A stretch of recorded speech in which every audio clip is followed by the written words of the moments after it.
আসসালামু আলাইকুম, কেমন আছেন সবাই? আলহামদুলিল্লাহ আমরা সবাই ভালো আছি। আশা করছি যে যেখানে আছেন সবাই অনেক বেশি ভালো আছেন, সুস্থ আছেন। তো প্রতিদিনের মতো সকাল থেকেই ভিডিওটা শুরু করেছি। আর ছুটির দিন সবার ছুটি থাকলেও আমরা যারা গৃহিণী আছি আমাদের তো আর ছুটি নেই, সেই একই রুটিন মাপে চলতে হয়। তো সবাই ঘুমাচ্ছে, তো আমি আর কতক্ষণ অপেক্ষা করব। তো সেজন্য আমার জন্য 1 কাপ আমি চা বানিয়ে নিয়েছি, আদা দিয়ে একটু বেশি করেই চা বানিয়েছি। তো আমার জন্য 1 কাপ নিয়েছি, আর বাকিরা উঠলে তখন তাদের গরম গরম একটু গরম করে দেবই আর কি। আর সুস্থতা হচ্ছে আল্লাহ তাআলার সবচেয়ে বড় রহমত। আর অসুস্থ হলে আসলে সুস্থতার কদরটা বোঝা যায়, তা না হলে কিন্তু বোঝা যায় না। তো আলহামদুলিল্লাহ আল্লাহ তাআলা সব দিক থেকে সুস্থ রেখেছেন। তো কয়েকদিন যাবৎ মেয়ে অসুস্থ, তো এখন মোটামুটি একটু স্বাভাবিক আছে। তো জ্বর ছিল, ঠান্ডা ছিল, তো সেজন্য একটু আদা দিয়ে চা করেছি। যেহেতু একটু কাশি আছে তো ভাবলাম একটু বেশি করে চা জাল দিই। তো গতকালকেও জাল দিয়েছি। তো এদিকে চা খাওয়ার পর এখন হচ্ছে রান্নাবান্নার ব্যস্ততা। আর যেটা হয়, আগে সকালের নাস্তার থেকে দুপুরে রান্নার আয়োজন তাড়াহুড়ো করে করতে হয় শুধুমাত্র গ্যাসের জন্যে। তো কি আর করব, এদিকে গরুর মাংসটা বসিয়ে দিয়েছি। আর আর এদিকে হচ্ছে একটু রোস্ট রান্না করব। তো রান্না করতে গেলে যা হয় আর কি, মাঝে মাঝে কান্না চলে আসে, ইচ্ছে করে না রান্না করতে। কারণ রান্না করতে যতটা সময় লাগে তার থেকে বেশি সময় লাগে হচ্ছে কিচেনটা পরিষ্কার করতে। এদিকে তেল চিটিতে বাপ হয়ে গেছে। আর যখন আমি রোস্ট রান্না করতে যাই এরকমটাই হয়, স্বাভাবিক এরকমটা হয় স্বাভাবিক। তো তেল যখন ছিটে আসে আর কি। তো গত সপ্তাহে আমার হাজব্যান্ড বাড়িতে ছিল না, বেশি কিছু রান্না করা হয়নি। তো ভাবলাম আজকে একটু রান্না করি। এদিকে রোস্ট হচ্ছে, মুরগির মাংস ভেজে নিচ্ছি আর গরুর মাংস তো বসিয়ে দিয়েছি। তো রোস্ট রান্না করার জন্য এদিকে আমি মশলাটা রেডি করে নিয়েছি। তো ফ্রোজেন টক দই ছিল, সেটা এখনও ভালো করে হচ্ছে বরফটা ছাড়েনি।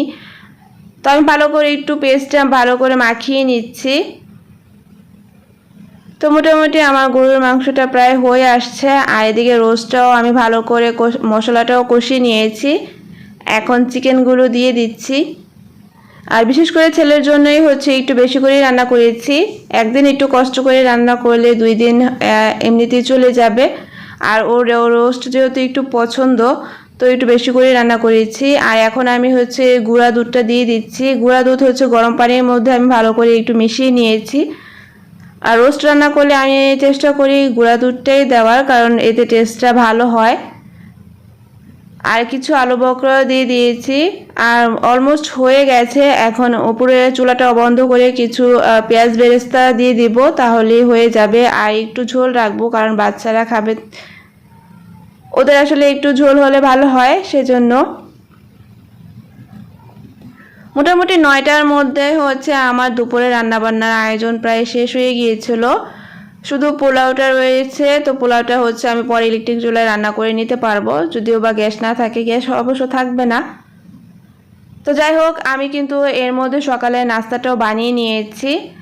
আর এদিকে আমি এখন কিচেনটা পরিষ্কার করছি, কারণ যতক্ষণ আমি পরিষ্কার না করব ততক্ষণ আমার শান্তি নেই। আর আমি একটু হালকা গরম গরম থাকা অবস্থায় চুলাটা আমি পরিষ্কার করে নিই। এতে করে যে তেল চিটচিটে ভাবটা হয় সেটা খুব তাড়াতাড়ি পরিষ্কার হয়ে যায় গরম থাকার কারণে, খুব বেশি একটা কষ্ট হয় না। তো এতক্ষণ যে রান্না করেছে যতটা কষ্ট লেগেছে, এখন কিন্তু আর ততটা কষ্ট নেই। আর যেহেতু সব কিছু পরিষ্কার করে ফেলেছি, তো দেখতে ভালোই লাগছে। তো মোটামুটি রান্না বান্না আয়োজন শেষ করে নাস্তাটাও খেয়ে নিয়েছি। আমরা সবাই একসাথে বসে নাস্তা খেয়েছি। এখন আমি ফার্নিচারগুলো মুছে নিচ্ছি। আগে যেটা হতো, ঘর গুছানোর পর রান্নাবান্না শেষ করতে যেতাম, রান্নাবান্না করতে যেতাম আর কি। আর এখন হয়েছে উল্টাটা, আগে আমি রান্নাবান্না শেষ করি, পরে আস্তে ধীরে ঘর গোছানোর কাজগুলো করতে হয়। তো গ্যাস না থাকলে কি আর করা, এটাই করতে হচ্ছে এখন আপাতত। আর যেদিন দেখা যায় যে ফজর নামাজটা পড়ে দেখি যে গ্যাস থাকে না, সেদিন হচ্ছে গিয়ে তো আর কিছু করার থাকে না, সেদিন কারেন্টের চুলায় আমি রান্নাটা করে নিই। তো এদিকে আমি একটু একটু করে ঘরটা গুছিয়ে নিচ্ছি। আর একা হাতে সংসারের সম্পূর্ণ কাজগুলো করতে মাঝে মাঝে এত কষ্ট হয়, মাঝে মাঝে কান্না চলে আসে, আর পারি না। তো যেদিন শরীরটা বেশি একটা ভালো লাগে না সেদিন আসলে তেমন কিছু করতে ইচ্ছে করে না। তো আবার যেদিন একটু ভালো লাগে সেদিন দেখা যায় যে মোটামুটি সব কাজই করে নেই। তো এদিকে একটু আমরা ভর্তা করে নেব, আমরা মাখাবো আর কি। তো আমি এখানে মোটামুটি সব কিছুই দিয়ে নিয়েছি, কাসুন্দি আর হচ্ছে একটু তেঁতুলও দিয়েছি আর একটু চিনি দিয়েছি।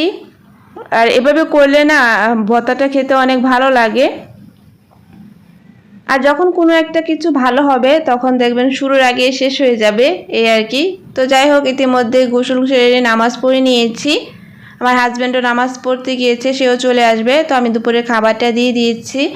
আর যেহেতু সবার পছন্দের খাবার, তো বাচ্চাদের একটু ক্ষুধা তো বেশিই লাগবে, তো তাড়াহুড়ো করে আমি সব কিছু টেবিলে আনছি। আর আগে তো দেখা যেত যে সপ্তাহের মধ্যে 2 দিন আমার ছেলের জন্য রোস্ট রান্না করতে হতো।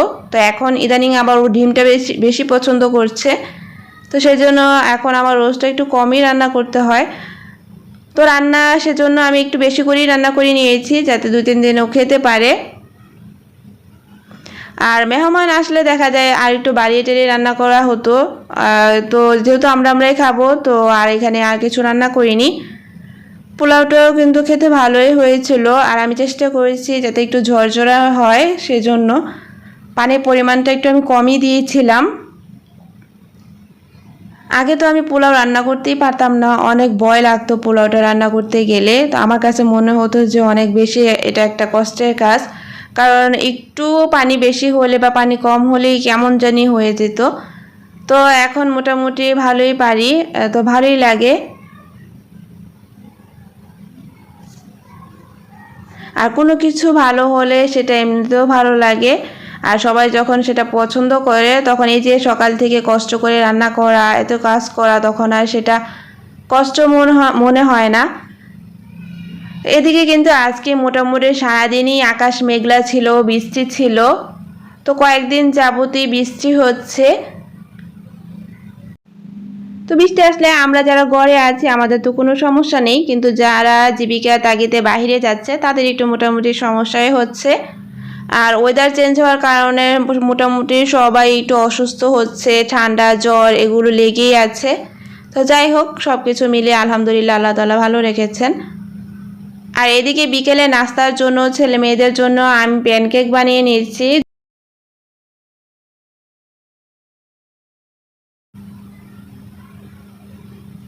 তো দেখা যায় এখন আবার বেক করতে গেলে অনেক সময় লাগবে, তো সেজন্য আমি চিন্তা করলাম যে ঝটপট এভাবে বানিয়ে নিই।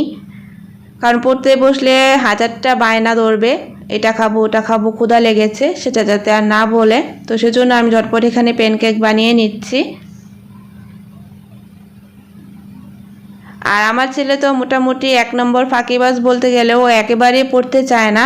আর প্রতিদিন জিজ্ঞাসা করবে যে আজকে কী বার, আজকে কী বার। যেদিন ও শুক্রবার থাকবে সেদিন সে মহা খুশি, কারণ তার পড়তে যেতে হবে না। আর এদিকে সে ভাগ করছে কে কয়টা খাবে। তো মোটামুটি সে তার দিকটা অনেকটা বেশি রেখেছে, আর বোনের দিকটা একটু কম দিয়েছে। যখন বাড়িতে থাকে তখন 2 জন একসাথেই থাকে, আর মারামারি তো থাকছেই তাদের মধ্যে। তো ছোটোকালে ভাই বোন একসাথে থাকলে কত খুনসুটি মারামারি কত কিছু হয়। আসলে শৈশব দিনগুলোই অনেক সুন্দর। যখন ছোট ছিলাম তখন ভাবতাম যে কবে বড় হব, সেই দিনগুলি হয়তো অনেক ভালো হবে। আর এখন যখন অনেক বড় হয়েছি, ভালো একটা অবস্থানে আছি, 2টা বাচ্চার মা হয়েছি, এখন ভাবছি যে শৈশব দিনগুলি অনেক ভালো ছিল, সেই দিনগুলো অনেক সুন্দর ছিল। তো যাই হোক, সময়ের সাথে সাথে সব কিছুই অনেক চেঞ্জ হয়। তো আজকে এ পর্যন্তই, সবাই ভালো থাকবেন, সুস্থ থাকবেন। আল্লাহ হাফেজ, আসসালামু আলাইকুম।